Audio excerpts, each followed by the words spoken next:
ऐसे चलेगी। फुल होते हैं, फुल होते हैं तो उनकी क्या है, एक एक्सपायरी डेट होती है।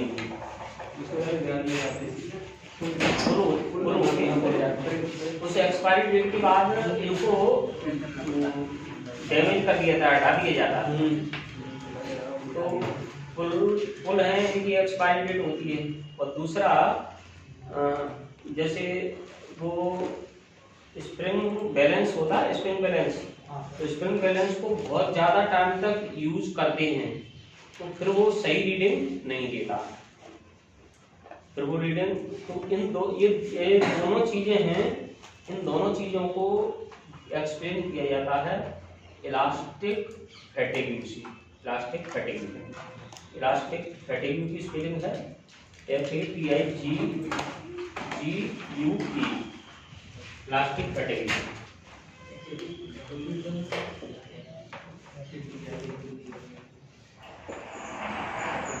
इसको हिंदी में कहते हैं प्रत्यास्थ थकान।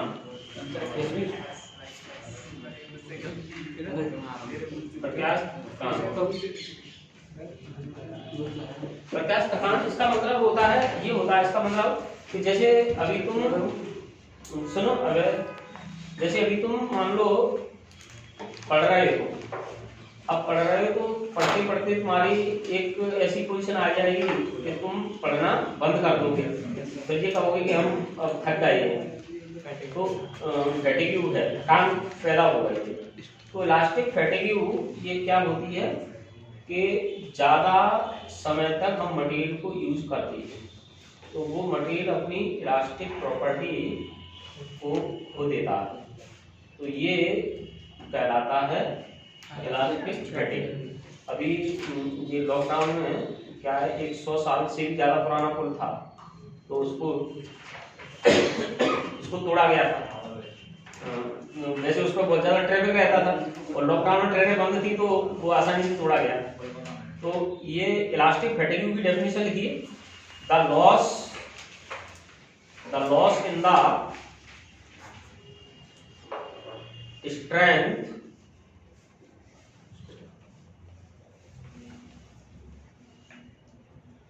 of a material caused due to repeated alternating strains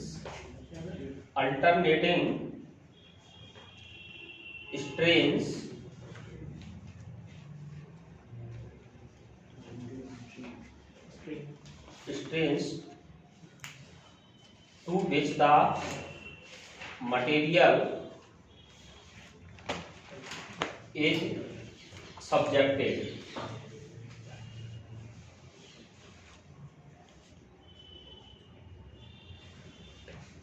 इसको हिंदी में लिखिए, यदि किसी वस्तु पर बार बार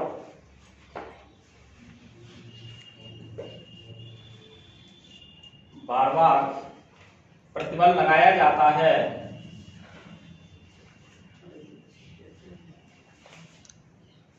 तो वह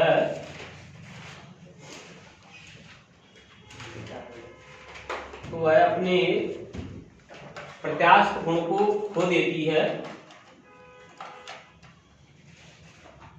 इसे प्रत्यास्थ थकान कहते हैं।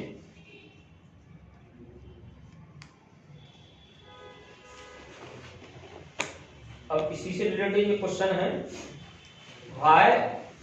why the bridges are declared unsafe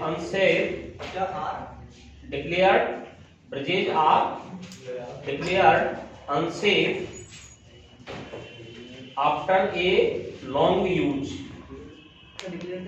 declared unsafe माने असुरक्षित, आफ्टर ए लॉन्ग यूज, लंबे समय तक पुल को उपयोग में लाने पर लंबे समय तक पुल को उपयोग में लाने पर उसे असुरक्षित घोषित कर दिया जाता है। क्यों? उसे असुरक्षित घोषित कर दिया जाता है, क्यों? आंसर लिखिए इसका, after long use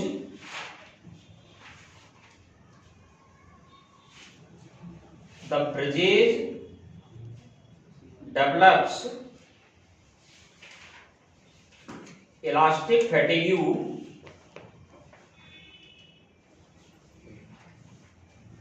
and there occurs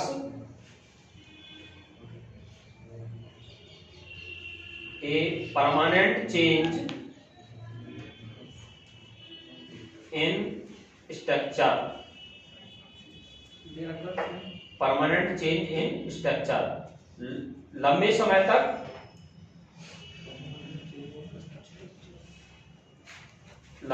तक पुल को उपयोग में लाने पर उसमें प्रत्यास्थ थकान उत्पन्न हो जाती है और उनकी संरचना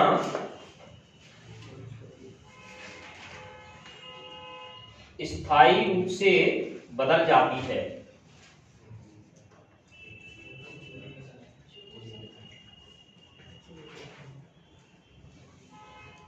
और ऐसा ही कंसेप्चुअल ये question, why A spring balance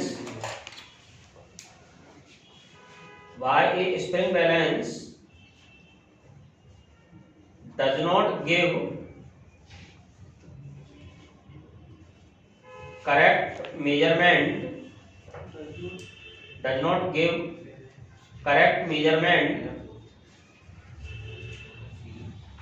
when it has been used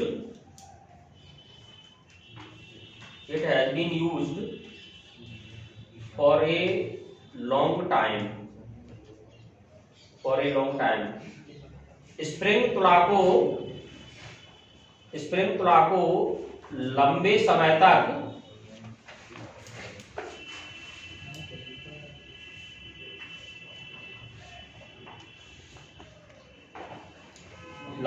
तक उपयोग में लाने पर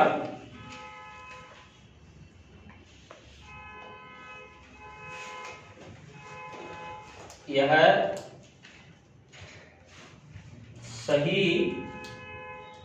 मापन नहीं करती है। क्यों?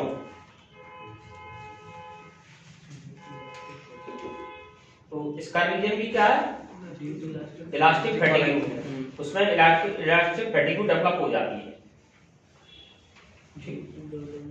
इसका रीजन लिख दोगे, because elastic fatigue develop in the spring balance, क्योंकि स्प्रिंग तुला में प्रत्यास्थ थकान उत्पन्न हो जाती है।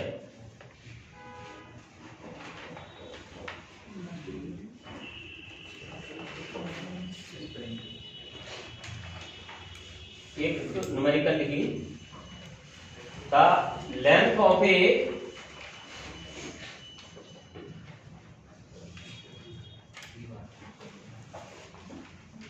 suspended wire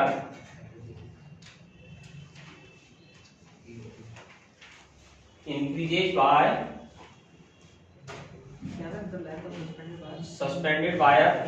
by 10 to the power -4 of its original length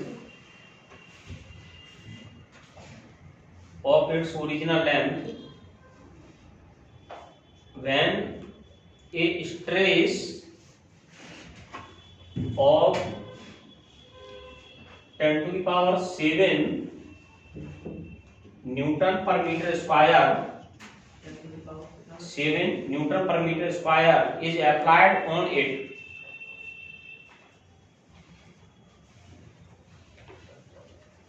Calculate the Young's modulus of the material of the wire, Young's modulus of the material of the wire. Hindi में लिखिए, एक तार में उसकी प्रारंभिक लंबाई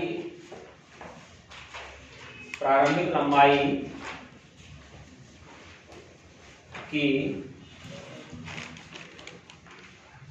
10 to the power -4 विकृति उत्पन्न हो जाती है।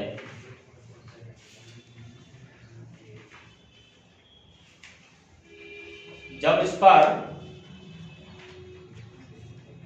10 to the power 7 न्यूटन प्रति मीटर स्क्वायर का प्रतिबल लगाया जाता है। 10 to the power 7 न्यूटन प्रति मीटर स्क्वायर का प्रतिबल लगाया जाता है, तो तार के पदार्थ का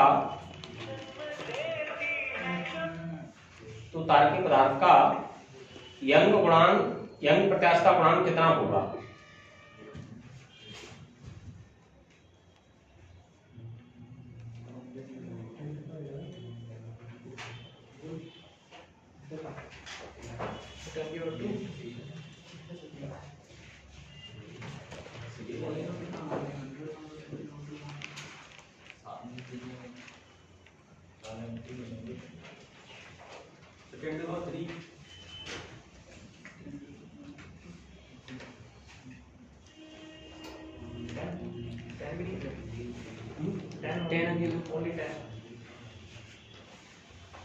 ध्रुव भैया का आंसर देखो, ये इसमें लेंथ, ओरिजिनल लेंथ का कितनी लेंथ इंक्रीज हो जाती है? 10 to the power -4। तो स्ट्रेन या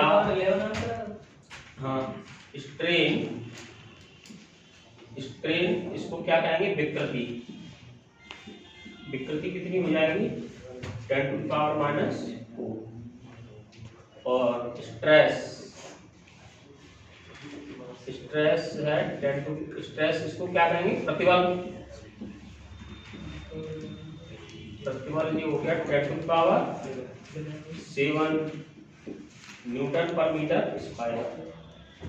पाई equal to stress upon strain, प्रतिबल बटे विकृति 10 to the power 7 upon 10 to the power -4, 10 to the power 11 Newton per metre.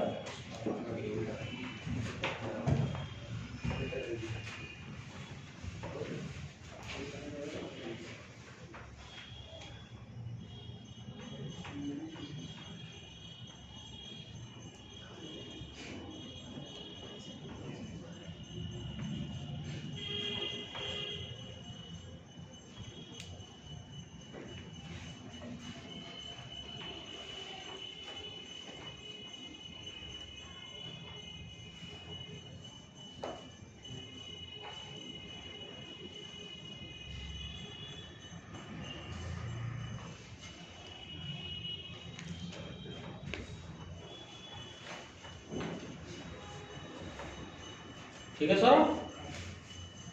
देखो, कोई पदार्थ है, किसी पदार्थ का जैसे यंग्स मॉडुलस बहुत ज्यादा है, तो यंग प्रत्यास्थता गुणांक बहुत ज्यादा है, तो इस बात का मीनिंग ये होगा कि उसकी लेंथ को चेंज करने के लिए हमको ज्यादा फोर्स लगाना पड़ रहा है। उसकी लेंथ को चेंज करने के लिए ज्यादा फोर्स लगाना पड़ रहा है, और यंग प्रत्यास्थता गुणांक कम है तो फोर्स कम लगाना पड़ रहा है। तो वो उस दिन हम कह रहे थे वो हाथी दांत, उसको आइवरी कहते हैं, आइवरी कहते हैं। क्वार्टर्स को तो क्वार्टर्स ही कहते हैं। IVORY Ivory.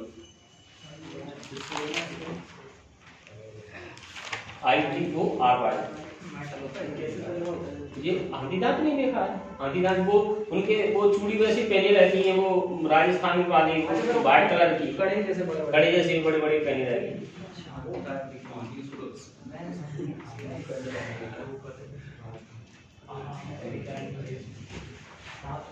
अच्छा देखो, इसमें जैसे ये मॉडुलस ऑफ इलास्टिसिटी 3 है।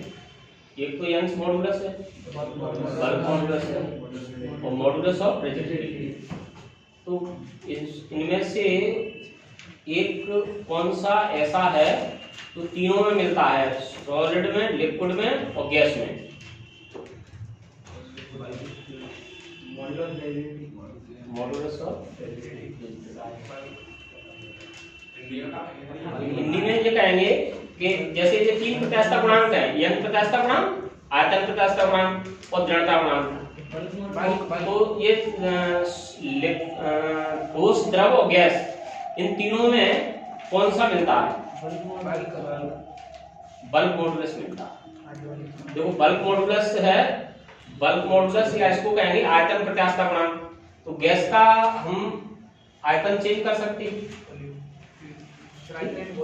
वॉल्यूम, और लिक्विड का भी चेंज कर सकते हैं, और गैसेस और सॉलिड का भी चेंज कर सकते हैं, तीनों का। लेकिन ये अब पानी को पकड़ करके खींच नहीं सकते हो। पानी को पकड़ के खींच सकते हो क्या? तो ये उसकी ना ही गैस की लेंथ को चेंज कर सकते हो, गैस, ठीक। तो इसमें बल्क मॉडुलस, इसमें ये कंसेप्ट रखोगे, bulk modulus is the property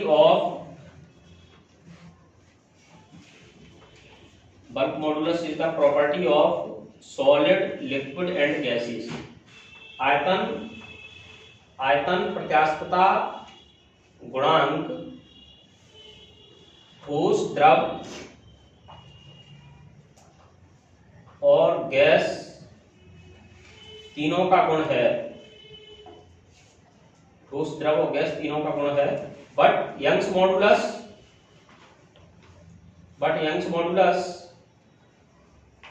and modulus of rigidity is the property only of solids। लेकिन यंग प्रत्यास्थता गुणांक तथा दृढ़ता गुणांक केवल ठोसों का ही गुण है, केवल ठोसों का ही गुण है।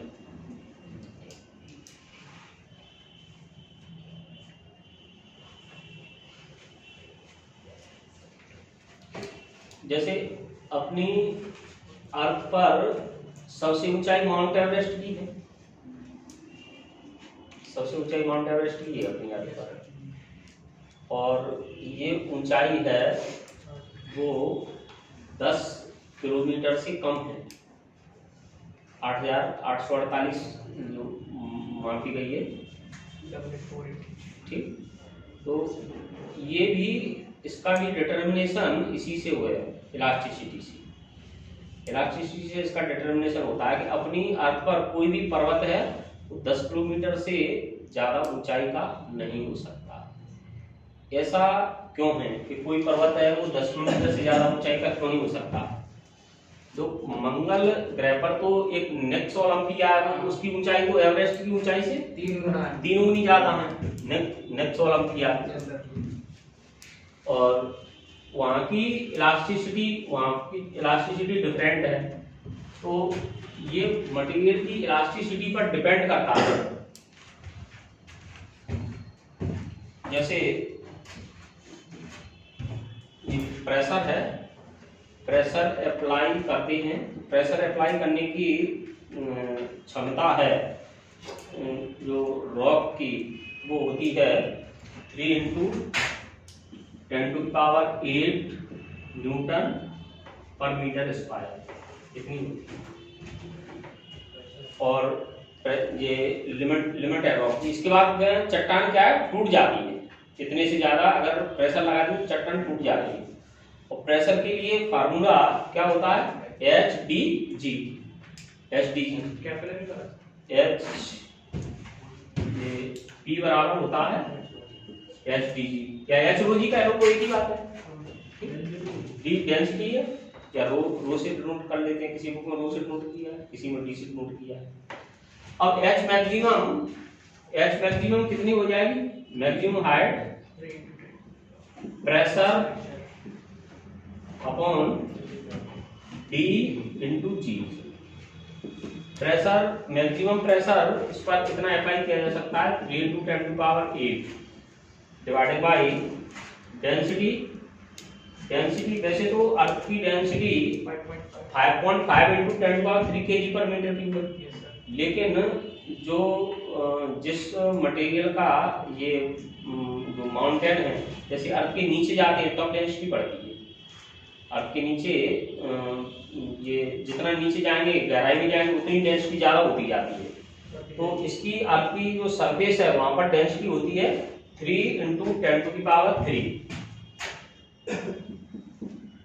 और जी की वैल्यू अगर हम मान लो 9.8 की जगह 10 ले लें, 10 ले लें तो ये 3 से 3 कैंसिल हो गया और 3 और 1 4, तो 10 टू पावर कितनी हो गई 4 मीटर, और 10 टू पावर 4 मीटर को किलोमीटर में बनाएंगे तो 10 टू पावर 3 से डिवाइड कर देंगे, 10 टू पावर 3 से डिवाइड कर दोगे तो कितना आ जाएगा 10 किलोमीटर। तो अर्थ की सरफेस पर इस कोई भी पर्वत है वो 10 किलोमीटर से ज्यादा ऊंचाई का नहीं हो सकता, ठीक। तो द मैक्सिमम हाइट, ये लिखोगे the maximum height of A mountain, हाँ नेक्स्ट कांसेप्ट है the maximum height of A mountain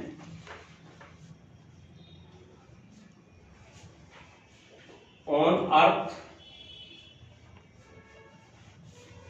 depends upon shear modulus of the rock, shear modulus of the rock। पृथ्वी पर किसी पर्वत की ऊंचाई पृथ्वी उस चट्टान की दृढ़ता गुणांक पर निर्भर करती है, उस दृढ़ता गुणांक पर निर्भर करती है। आगे लिखिए the elastic limit of a rock, the elastic limit of a rock is about 3 × 10⁸ Nm/m²। किसी चट्टान की प्रत्यास्थता सीमा 3 × 10⁸ Nm/m² होती है एंड डेंसिटी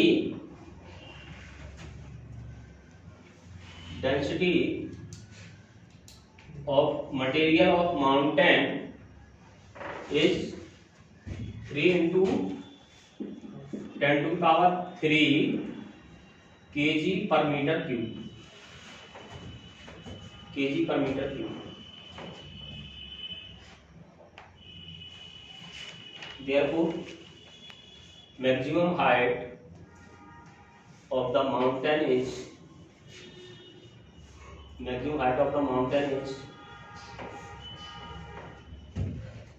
ये फॉर्मूला लगा दोगे P = HDG और H मैक्सिमम = P/।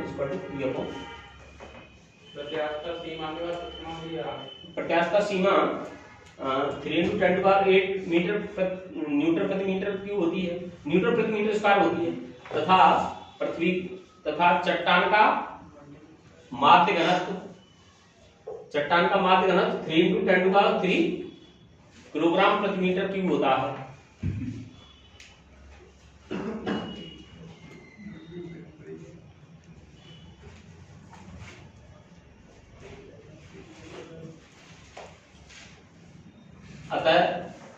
अतः पर्वत की अधिकतम ऊंचाई H मैक्सिमम बराबर। ये सरफेस पे होती है 3 × 10⁻³ डेंसिटी। हाँ तो सर वो 5.5 जो था वो एवरेज डेंसिटी है। जैसे अर्थ के अंदर कोर में क्रस्ट, मेंटल, कोर 3 पार्ट होते हैं। तो क्रस्ट है, इसकी डेंसिटी सबसे कम, मेंटल की उससे ज्यादा और कोर की सबसे ज्यादा। कोर में मोल्टन स्टेट में ऐसा माना जाता है, कोर में मोल्टन स्टेट में आयरन और निकल होती है, और वो भी किसमें होती है? मोल्टन स्टेट में, पिघली हुई अवस्था में होती है। तो ये डेंसिटी बढ़ती जाएगी। तो एवरेज डेंसिटी कैसे निकालेंगे? एवरेज डेंसिटी निकालने के लिए density equal to mass upon volume, Earth के मास में वॉल्यूम से डिवाइड करना, वो एवरेज डेंसिटी है। और यहाँ पर डेंसिटी निकालना है, यहाँ पर डेंसिटी कैसे निकालोगे? ऐसे निकालोगे जैसे तुमको हम जैसे मिट्टी दे दें, वो पर्वत की मिट्टी नहीं है, सिंपल मिट्टी हम दे दें, और सिंपल मिट्टी की हमने कहा कि इसकी डेंसिटी निकालो, तो कैसे निकालोगे? कोई तरीका है निकालने का? एक तरीका हम बता रहे हैं निकालने का। मिट्टी को बिल्कुल ऐसा महीन सा पीस लो, एकदम ऐसा कर लो बिल्कुल वैसे ही हो जाए कि उसमें बीच में जगह नहीं रहे, और उसको ऐसे बर्तन में रखो जिसमें 4 डिग्री सेल्सियस का 1 किलोग्राम पानी आ जाए। यानी 1 लीटर, जिसको 1 लीटर होता है पानी, 1 लीटर 4 डिग्री सेल्सियस का 1 लीटर पानी होता है, उसका वजन होता है 1 किलोग्राम।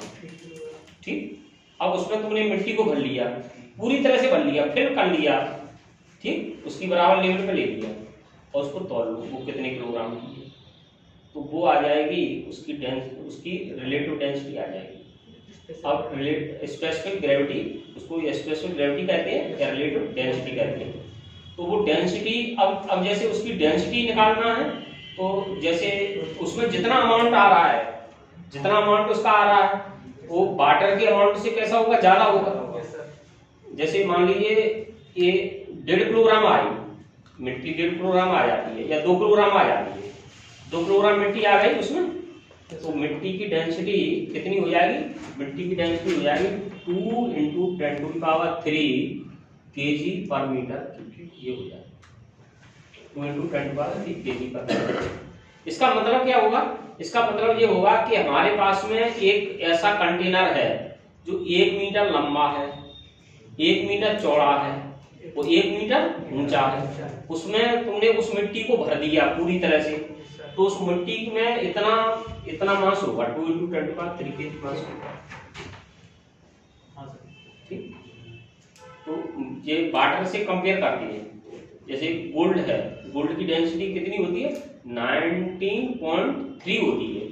तो अगर जैसे पिघला करके उसमें गोल्ड भर दोगे, जिसमें 1 किलोग्राम पानी आता है, उसमें पिघला करके गोल्ड भर दोगे, तो गोल्ड कितना आएगा? 19.3 kg आ जाएगा, जिसमें 1 किलोग्राम पानी आता है। और सोच लो कितना ज्यादा आ जाएगा? बहुत ज्यादा आ जाएगा। यानी गोल्ड जिसमें 5 किलोग्राम पानी आता है, उसमें तुम पिघला करके गोल्ड भर दोगे तो उठा नहीं पाओगे, क्योंकि वो 1 क्विंटल के आसपास हो जाएगा। 95 kg कैसे उठा पाओगे? जिसमें 5 किलोग्राम पानी आता है, उसमें गोल्ड कितना आ जाएगा? 95 kg से भी ज्यादा आ जाएगा, 1 क्विंटल किलो हो जाएगा।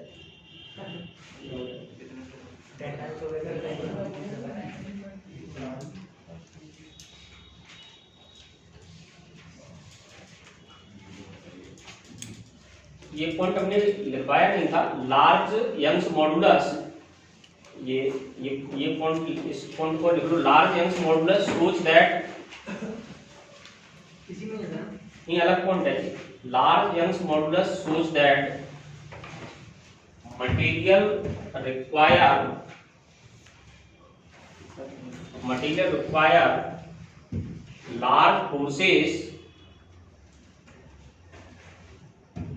large forces to produces small changes in length that is they are highly elastic, that is they are highly elastic.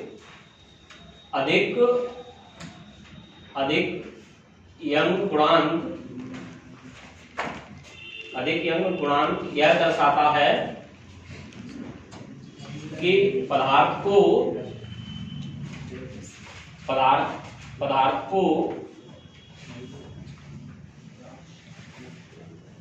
या पदार्थ की लंबाई को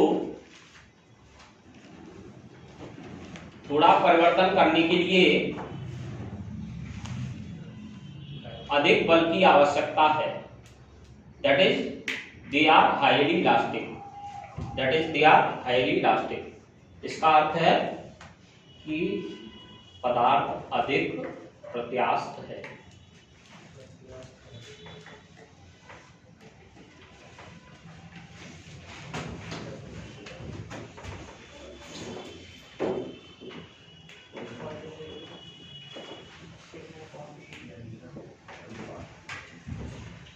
पॉइजन रेशियो को डिफाइन ऐसे करते हैं कि जैसे अपने पास में एक वायर है और इस वायर की ओरिजिनल लेंथ है L और ओरिजिनल डायमीटर है इसका D। अब इसको खींचेंगे, अब इसको खींच दिया तो इसकी लेंथ हो गई कितनी, length L plus delta L हो जाती है और डायमीटर हो जाएगा D minus delta D। Diameter कम हो जाएगा, लेंथ बढ़ेगी तो डायमीटर कम होगा। तो ये इसको कहते हैं लेटरल स्ट्रेन।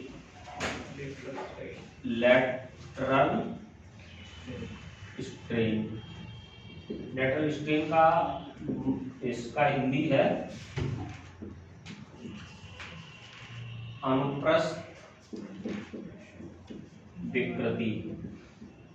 विकृति। वैसे इसको बीटा से डिनोट कर देते हैं। Beta equal to minus D minus delta D upon D, minus delta D upon D. और अनुदैर्घ्य विकृति लॉन्गिट्यूडिनल स्ट्रेन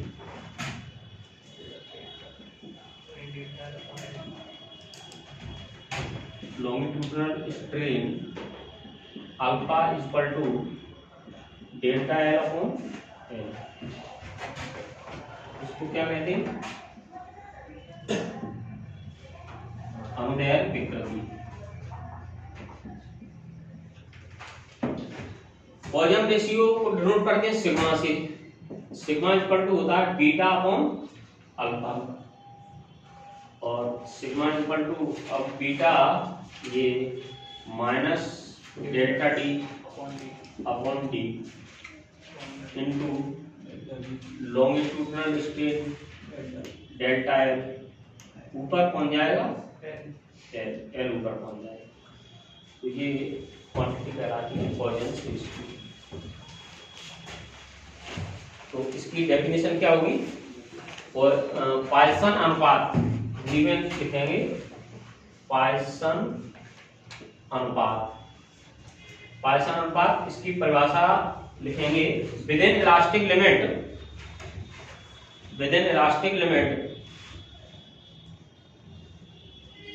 प्रत्यास्थता सीमा के अंतर्गत, with in elastic limit the ratio of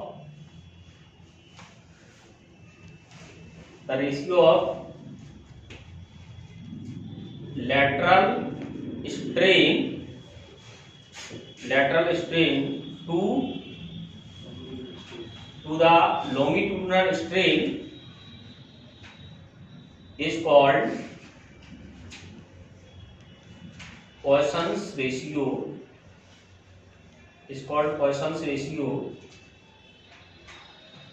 Therefore sigma equal to ये लिख लेंगे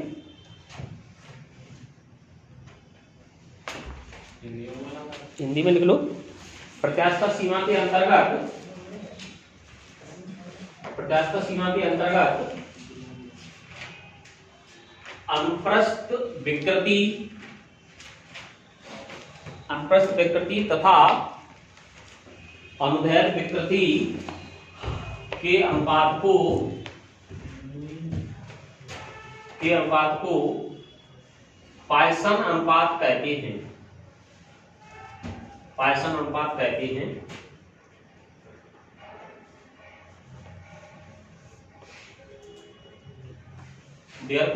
अतः पॉइसन अनुपात बराबर ये लिख लो बीटा अपॉन अल्फा।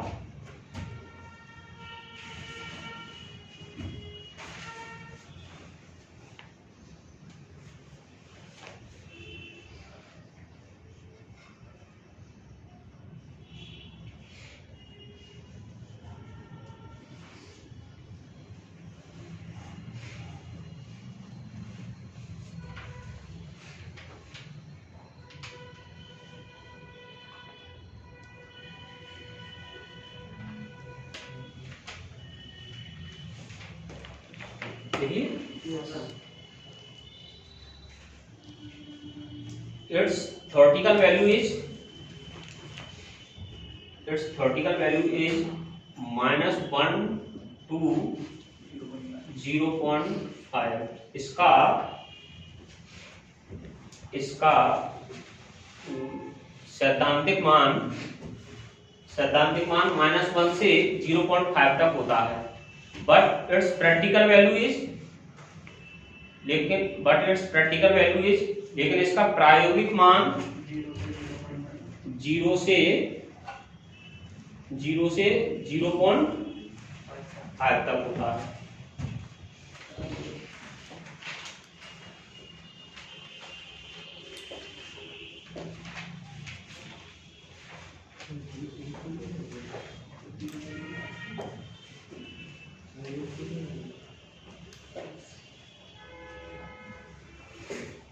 इसमें ये नेगेटिव साइन आया है। ये नेगेटिव साइन ये शो करता है कि लेटरल स्ट्रेन और लॉन्गिट्यूडिनल स्ट्रेन ये एक दूसरे के अपोजिट होती है। अपोजिट क्यों होती है? क्योंकि इसको बढ़ाओगे लॉन्गिट्यूडिनल स्ट्रेन को बढ़ाओगे तो लेटरल स्ट्रेन उतना ही कम होगा। ठीक, तो इसमें the negative sign indicates that longitudinal and lateral strains are in opposite sense।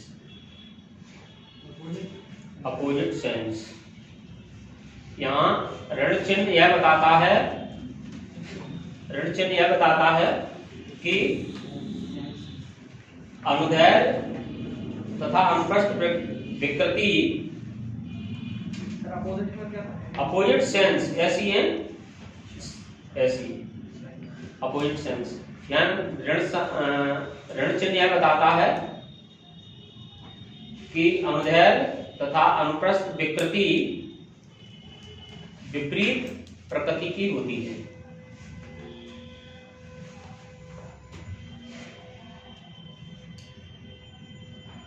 अच्छा, इसमें वो हमने पिछले चैप्टर में सैटेलाइट का वो बताने में एक बात नहीं बता पाई है कि जैसे कोई सैटेलाइट है या कोई मिसाइल है तो इसकी सैटेलाइट की जो टोटल एनर्जी होती है वो नेगेटिव होती है। टोटल एनर्जी नेगेटिव क्यों होती है?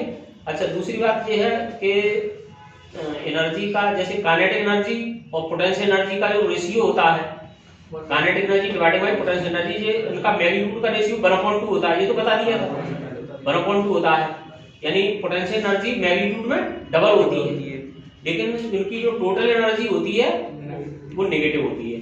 टोटल एनर्जी नेगेटिव का मतलब ये है कि अगर हम सैटेलाइट के अर्थ से जुड़ा हुआ है, जैसे उसकी हाइड्रोजन एटम पढ़ते हैं, तो हाइड्रोजन एटम पढ़ते हैं तो उसमें ये इलेक्ट्रॉन की जो एनर्जी होती है, तो इलेक्ट्रॉन की एनर्जी कैसी लेती है, टोटल एनर्जी कैसी लेती है, नेगेटिव लेती है। और काइनेटिक एनर्जी उसकी होती है, वो पोटेंशियल एनर्जी से कितनी होती है, आधी। ठीक। और पोटेंशियल एनर्जी कैसी होती है उसकी, नेगेटिव, डबल तो होती है, नेगेटिव में होती है। तो टोटल एनर्जी इलेक्ट्रॉन की नेगेटिव है और इधर टोटल एनर्जी सैटेलाइट की नेगेटिव है। तो इसका मतलब ये है कि इलेक्ट्रॉन तो न्यूक्लियस से बाउंड है, बना हुआ है, और सैटेलाइट अर्थ से बना हुआ है। ठीक। सर वो चेंजिंग पोटेंशियल एनर्जी का, चेंजिंग पोटेंशियल एनर्जी वाला वो बता देंगे।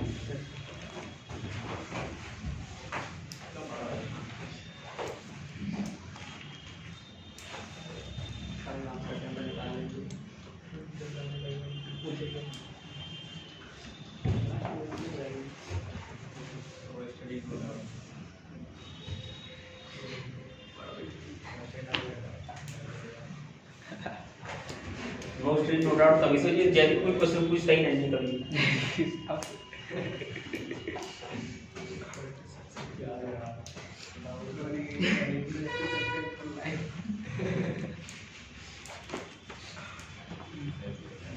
कोशिश करता हूँ सर, पहले खुद ही नहीं कह जाए वहाँ से क्लियर हो जाए। देखिए एक क्वेश्चन और है, the area of cross section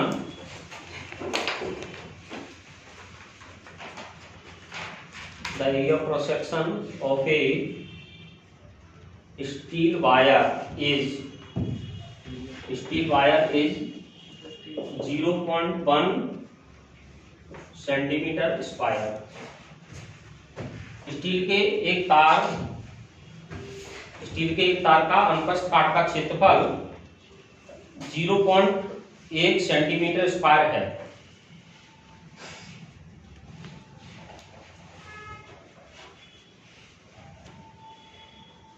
इसकी लंबाई को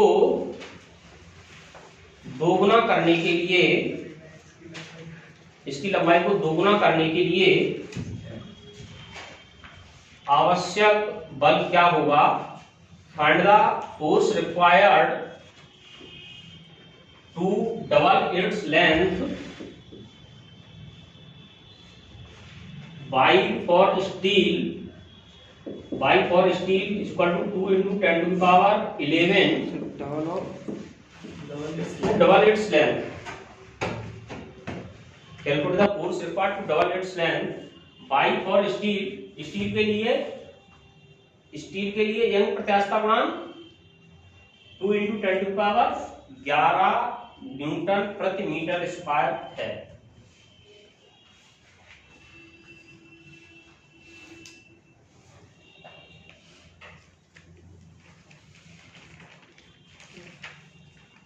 इसका जो सबसे पहले सही आंसर देगा उसको एक डॉट देंगे नाम में, न्यू डॉट देंगे, पुरानी नहीं। सबसे पहले आंसर देगा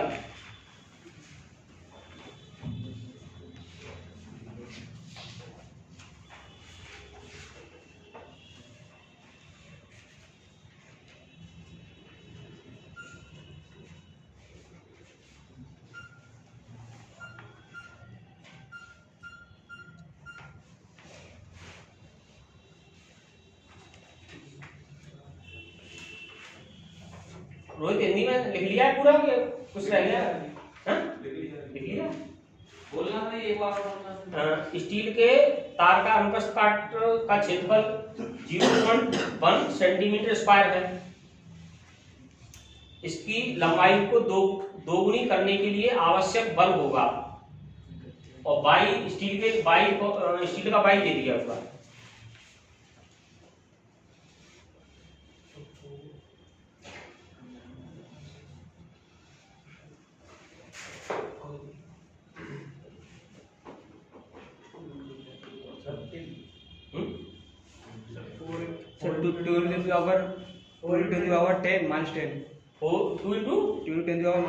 minus 10 4 into 10 to the power 4 into 10 to the power 11 10 to power 11 और किसी का है 4 into 10 to the power 6 4 into 10 to the power 9 4 into 10 to the power 9। अच्छा sir try again 10 to the power 6 4 into 10 to the power 11 4 into 10 to the power 6 try again.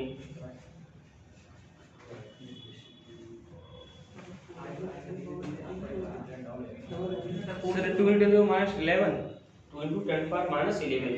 अब देखो तुमको ये -11 Newton में लगा रहे हो फोर्स, -11 लगा रहे हो, इतना कितना कम फोर्स हो जाएगा, इससे लंबाई दुगनी हो जाएगी। वैसे खुद ही सोचो जी बात।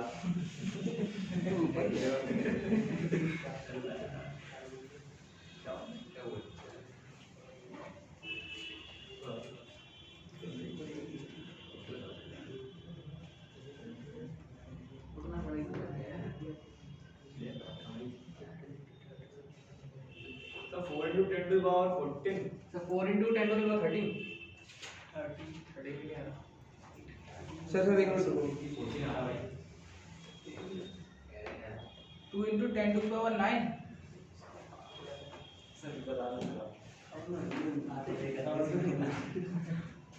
देखो इसमें 12 सर अब ये 4 into 10 to the 10 आ रहा है देखो बाई ये होता है stress upon strain, stress upon strain या प्रतिबल बटे क्या है विकृति बाई एफ अपॉन ए। अब लेंथ को क्या कर रहा है, डबल कर रहा है। चेंज इन लेंथ क्या है 2l minus L. Change in length क्या है एल, ओरिजिनल लेंथ क्या है एल। तो ये विकृति कितनी हो जाएगी, 1 हो जाएगी एफ अपॉन ए। तो ये विकृति, इसको एक बार फिर बता दें, ये विकृति ये होगी विकृति बराबर एल अपॉन एल यानी 1 हो जाएगी। तो एफ बराबर क्या होगा बाई इंटू ए। बाई की वैल्यू दी हुई है 2 into 10 to the power 11 और ए है 0.1। अब सेंटीमीटर स्क्वायर है तो मीटर स्क्वायर में बदलने के लिए 10 to the power माइनस 4 से मल्टीप्लाई कर देंगे। 1 ये और माइनस के 4 ये, तो माइनस से कितने हो गए 5। अब 11 में से 5 घटा दो तो कितने बचे 6। तो ज्यादा कैलकुलेशन है क्या, मतलब ये 1 मिनट में वैसे हो सकता है कि नहीं हो सकता।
यदि कल हमने डेविएशन के लिए एक रॉड है उस पर डब्ल्यू वेट लगाया जाता है, तो और बी लेंथ उसकी एल है और बाई यंग्स मॉडुलस है, बी ब्रेड्थ है, डी डेप्थ है, तो डेविएशन के लिए क्या फार्मूला होगा। तो कुछ छात्र अपनी कॉपी बदल रहे हैं, जल्दी बताओ डेविएशन की फार्मूला किसको याद है। ये फार्मूला किसको याद है, ये किसी को याद है नहीं। सर ऊपर का याद है नीचे का याद। देखो ऐसी काम नहीं करो, ये बात नहीं होना चाहिए। सर कौन सा सर? ये पढ़ाई बहुत वीक है।